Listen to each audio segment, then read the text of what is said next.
જો અત્યારે બનાવું છું ચણાના લોટના પુડલા મસ્ત મજાના છે ગરમા ગરમ ચા પુડલાના ખીરું છે અને એમાં નાખ્યું ડુંગળી લસણ મરચું ધાણા જીરું હળદર મીઠું હિંગ એ બધું ક્રશ કરીને અને આ પુડલા છે ને શિયાળાની ઠંડી ઠંડી ઋતુમાં તો ખાવાની બહુ જ મજા આવે એકદમ મસ્ત લાગે ને ચણાના લોટના પુડલા હોય એટલે બધાથી ઉથલી જ જાય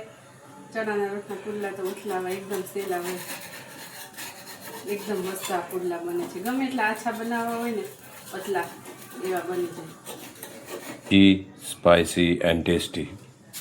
પુડલો જો મિત્રો કેટલો પતલો બને આ તો ડબલ છે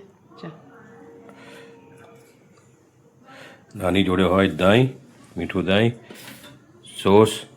ચટણી લીલી અને ચા સાથે સરસ લાગે અને જો કેટલો મસ્ત એકદમ ઈજીથી ઉખડી જાય જો આપણો પુડલો હાલો બનાવી નાખે પુડલા અને પુડલા ગરમ ગરમ જ સારા લાગે એટલે હવે દિનેશને આપી દઈએ દિનેશ તમે જમી લ્યો ગરમ ના આપણે જોડે જોડે નહીં જોડે જોડે જમવાનું